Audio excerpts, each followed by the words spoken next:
When it comes to photography, normally I would say it is better to keep it simple. You don't need too many expensive gears to take good photos, but there are some simple accessories that would make taking good photos easier.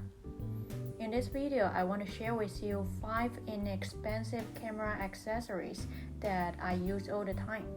Now let's get started. The first thing I think every photographer needs is the cleaning tool, especially this air blower and this little piece of cloth to wipe your lens.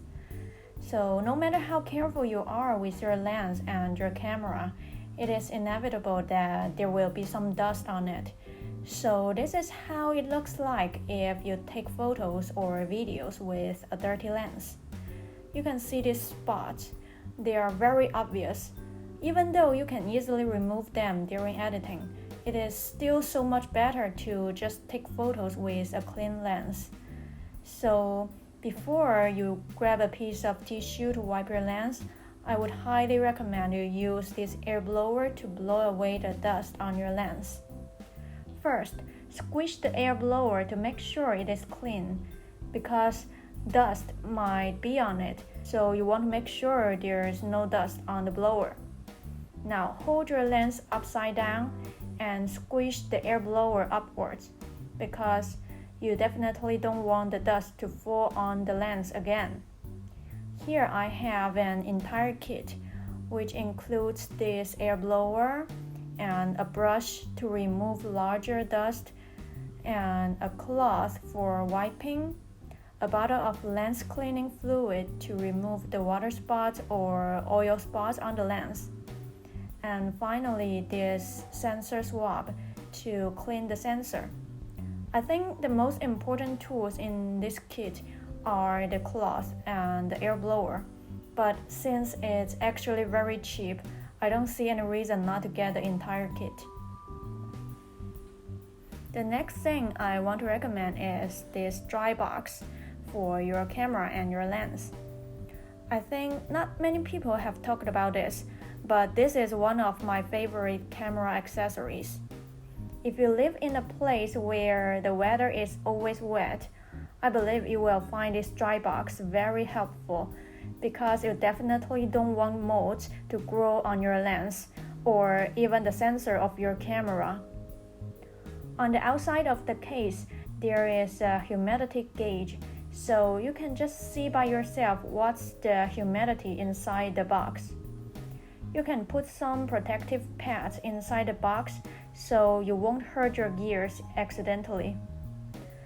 The dry box came with an electronic dehumidifier.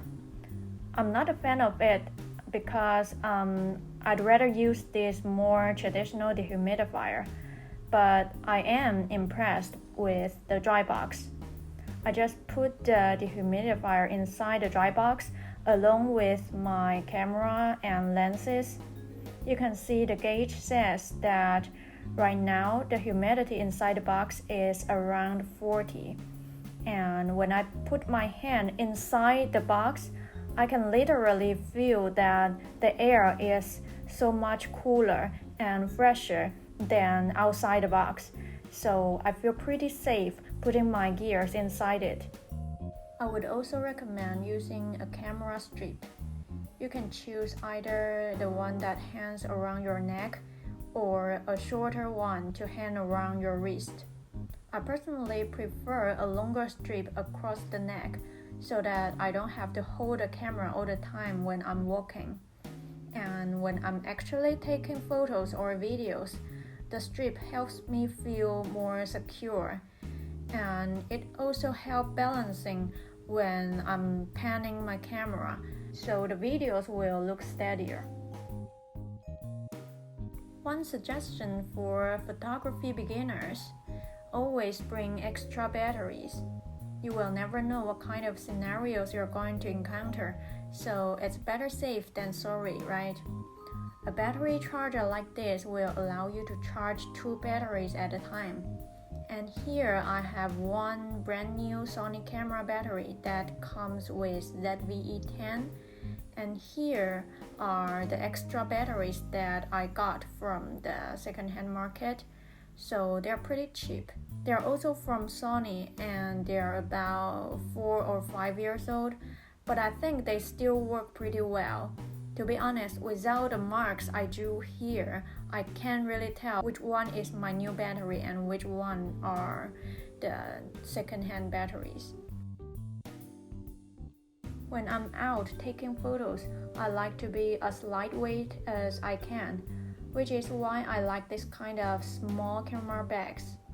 So this is how it looks like when I put my Sony ZV-E10 inside.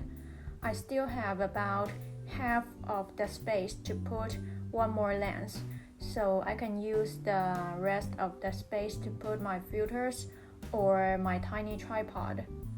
These pads are adjustable, so it's easy to arrange your gears the way you want. So if I want to travel really lightweight, I can just take this bag with me. But if I want to bring more stuff, I can just put this camera bag inside my normal bag, so I can bring other stuff like my bigger tripod or some other personal belongings. So these are the 5 must-have accessories that I want to recommend to you. Of course, I think a tripod and an ND filter are also very important for every photographer, but I have already covered these 2 in my other videos. So if you want to know more about the products I mentioned in this video, check out the links down in the description box. But feel free to purchase from any brand you want. And if you like my videos, please subscribe and give me a thumbs up. I'll see you next time.